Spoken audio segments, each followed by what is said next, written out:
ఇకపై మీకు ఇష్టమైన ఫేవరెట్ సీరియల్స్ యొక్క ఫుల్ ఎపిసోడ్స్ యూట్యూబ్లో అందుబాటులో ఉండవు. కేవలం సన్నెక్స్లో మాత్రమే ఫ్రీగా చూడొచ్చు.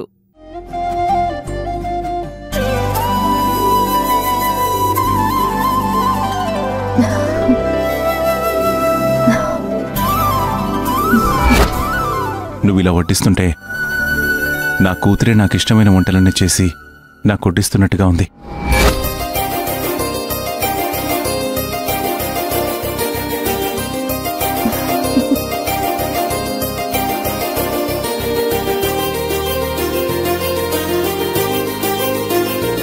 ఏంటమ్మా చాలా హుషారుగా కనిపిస్తున్నావు?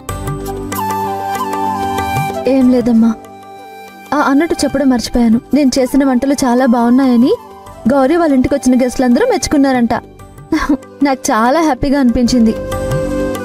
నువ్వు చేసిన తర్వాత ఎవరైనా మెచ్చుకోవాల్సిందేనమ్మా. అది సరే, ఎప్పుడూ లేంది ఈరోజు రిషితో ఎందుకంత చనువుగా ఉన్నావు?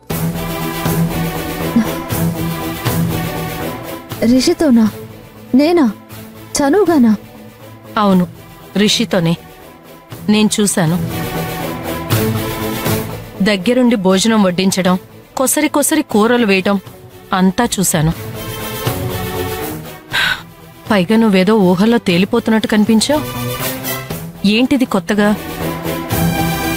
ఓ అదా, నేను కవితలు రాసి చాలా రోజులైంది కదా. ఇందాక సడన్ గా ఒక ప్రేమ కవితకు సంబంధించిన మంచి ఆలోచన తట్టింది. ఆ ఆలోచన భలే ఉంది అని అనుకుంటుండగా, ఏవండి కాస్త భోజనం వడ్డిస్తారా అని రిషి గారు అడిగారు. అదే ఆలోచిస్తూ వడ్డించడం వల్ల నీకలా అనిపించింది, అంతే.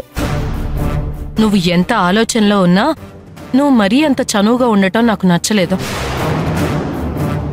అతనికి పొలమారితే తల తట్టడం, నీళ్ళివ్వటం బాలేదు. నువ్వు ఎంత సంతోషంగా ఉన్నా అలా చేస్తావా? నేనంత చేశానా? నాన్నను చూసిన ఆనందంలో నన్ను నేనే మర్చిపోయానా? పొద్దున గుడి నుంచి వచ్చి వెంటనే పంపించేయండి అని గొడవ చేశావు. ఇప్పుడు చూస్తే ఏకంగా భర్త కొట్టించినట్టు వడ్డిస్తున్నావు. చిచి, భర్తకు వడ్డించినట్టు వడ్డించడం ఏంటి చిరాగ్గా? నువ్వు అలాగే ప్రవర్తించావు. చెప్పాను కదా, ఈ పూట నా మైండ్ ఇక్కడ లేదు, ఎక్కడో ఉందని. అనుకున్నాను నీకేదో అయ్యిందని. నా గాయత్రి అలా చేయటం నేనెప్పుడు చూడలేదు. ఇంకెప్పుడు అలా చేయండిలే. ఈ మ్యాటర్ ఇక్కడితో వదిలేయి.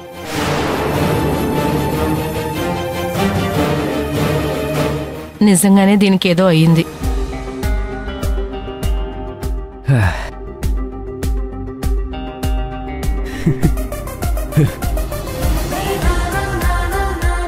హారిక, హారిక! ఏ రిషి, రిషి రిషి ఏంటి? రిషి, రిషి ఏంటి రిషి? రిషి కళ్ళు తిరుగుతున్నా రిషి, ఆపు. రిషి ఏమైంది రిషి? ఎందుకు ఇంత ఆనందంగా ఉన్నావు? నిజంగా ఈరోజు నాకు చాలా సంతోషంగా ఉంది. ఎందుకు? ఈరోజు మీ అక్క నాకు దగ్గరుండి వడ్డించింది తెలుసా? నిజమా? అవును. ఇది తినండి అది తినండి అంటూ సొంత మనిషిని ప్రేమగా చూసుకున్నట్టు వడ్డించింది. నన్ను చూస్తే ఎప్పుడు చెటపడలాడే మీ అక్క ఈరోజు ఇంత ఆప్యాయంగా ఉండడాన్ని నేను ఇప్పటికీ నమ్మలేకపోతున్నాను. అయితే నీ విషయంలో అక్క మారిపోయిందేమో. మారితే అంతకంటే నాకు కావాల్సిందే ఉంది. ఎప్పటికైనా నా స్రవంతి నన్ను క్షమిస్తే నాకంతే చాలు. నువ్వు మా అక్కకి క్లోజ్ అవ్వడం బానే ఉంది, కానీ మధ్యలో శ్రవంతి ఎవరు? నువ్వు అనుకుంటున్న శ్రవంతి ఎవరో నాకు అర్థం కావట్లేదు రిషి. మా అక్కని నేను చిన్నప్పటి నుంచి చూస్తున్నాను. తను ఎప్పుడు మాతోనే ఉంది, మమ్మల్ని విడిచి ఎప్పుడు ఎక్కడికి వెళ్ళనే లేదు. నువ్వు తనని శ్రవంతి అని ఎందుకు అంటున్నావో నాకు తెలీదు. నిజంగా మా అక్క పేరు గాయత్రినే.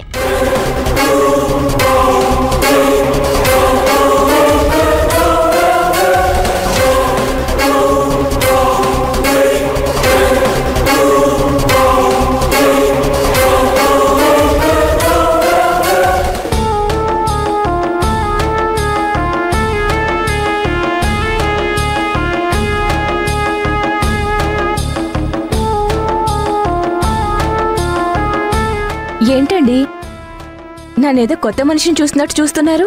ఈరోజు నువ్వు కొత్తగా కనిపిస్తున్నావే. ఏముంది నాలో కొత్తదనం? రకరకాల విద్యలు ప్రదర్శిస్తున్నావు కదా. ఏ విద్యలండి? అదే డైనింగ్ టేబుల్ దగ్గర చూపించే కదా నీ ప్రతాపం. అజ్ఞాతవాసంలో అర్జునుడు అస్త్రాల్ని చెట్టు మీద దాచినట్టు ఎన్నాళ్ళు నీ వంట నైపుణ్యాన్ని కూడా ఏదైనా చెట్టు మీద దాచిపెట్టావా ఏంటి? రోజు ఉండే మొగుడికేమో చింత చిగురు పప్పు, అప్పుడే వచ్చిన గెస్ట్కేమో మష్రూమ్ మసాలా కర్రీ. వా! ఓ, ఆ వంటల గురించా మీరిదంతా మాట్లాడేది? ఆ వంటలు నేను చేసినవి కాదండి, మరి మన గాయత్రి చేసిచ్చింది. గాయత్రి చేసిచ్చిందా? మీరేమో మొన్న గెస్ట్కి ఏదైనా స్పెషల్గా వండు అన్నారు కదా. నాకేమో పెద్దగా వంటలు రావు. అనుకోకుండా మొన్న గాయత్రి ఇంటికి వెళ్ళినప్పుడు నేను చెప్పాను, నువ్వేం టెన్షన్ పడకు, నేను చేసిస్తాలే అంది. వంటలన్నీ తనే చేసిచ్చింది. ఓ, అదా సంగతి. మ్మ్. ఈ స్లమ్ డాగ్ బ్యూటీకి ఇంత టేస్టీ ఐటమ్స్ ఎలా చేయడం వచ్చా అనుకున్నాను. నిజంగా గాయత్రిని చేసుకునేవాడు ఎవడో గాని అదృష్టవంతుడే. ఏంటండి ఆలోచిస్తున్నారు? ఆ, మరి ఈ విషయం నాకెందుకు చెప్పలేదు?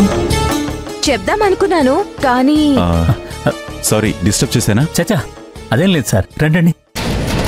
వైఫ్ అండ్ హస్బెండ్ పర్సనల్ గా మాట్లాడుకుంటుంటే మధ్యలోకి నేనొచ్చానేమో అనుకున్నాను. అలాంటిదేం లేదు సార్, మధ్యాహ్నం వంటల గురించి చెప్తోంది. నిజంగా వంటలు చాలా బాగున్నాయమ్మా. నిజానికి తన స్నేహితురాలు హెల్ప్ చేసిందంట సార్, అదే చెప్తోంది. అలా అయితే తనకు కూడా నేను థ్యాంక్స్ చెప్పానని చెప్పమ్మా. తప్పకుండా సార్. వీరేంద్ర,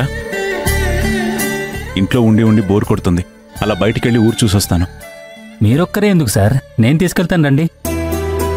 మా పొలాలు చూసినట్టు ఉంటుంది, చల్లగాలికి సేద తీరినట్టు ఉంటుంది. అలాగా, పద. పదండి.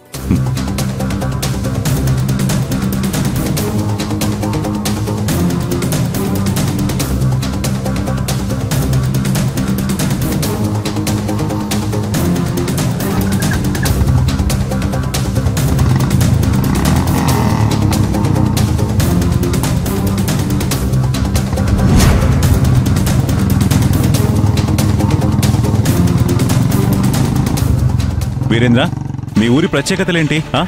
ప్రత్యేకంగా ఏమీ లేవు సార్, కానీ మా ఊరు నూకాలమ్మ తల్లి చాలా పవర్ఫుల్. ఏం మొక్కుకునే ఇట్టే నెరవేరిపోతుంది. అందుకే కదా నేనొచ్చాను. ఈ ఊరికి సర్పంచ్ అయ్యావు కదా, జనాలకి సర్వీస్ బాగా చేస్తున్నావా? వీలైనంత సేవ చేస్తూనే ఉన్నాను సార్. ఊళ్ళో వాళ్ళంతా మనల్ని బాగా గౌరవిస్తారు, ఏ మాటకి ఎదురు చెప్పరు. ఓ, నీ మాటకి అంత విలువుందన్నమాట. Very good. బాగా గౌరవిస్తారు సార్. ముందు చూడు.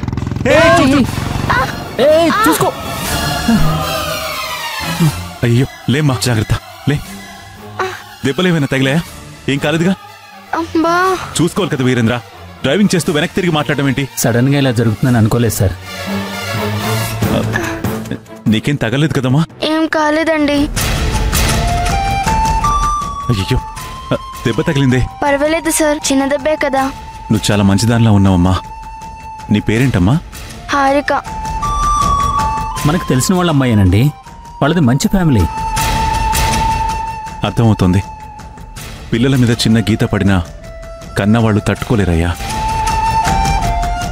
నువ్వు తండ్రివయ్యాక నీకు ఆ విషయం అర్థమవుతుంది. అదే నా బిడ్డ గాయమైతే నేను భరించలేను. సారీ సార్, నేను కావాలని చేయలేదు. నాకు తెలుసులే. మనం రోడ్డు మీద వెళ్ళేటప్పుడు చాలా జాగ్రత్తగా ఉండాలి. ఒక్కోసారి మనం చేసే చిన్న పొరపాటే ఓ కుటుంబానికి గుండెకోత మిగులుస్తుంది. ఇక నుంచి జాగ్రత్తగా ఉంటాను సార్. మీ ఇల్లు ఎక్కడమ్మా? పక్కనే సార్. అలాగా, సరే పదమ్మా, నేను మీ ఇంటికి తీసుకెళ్తాను. పద.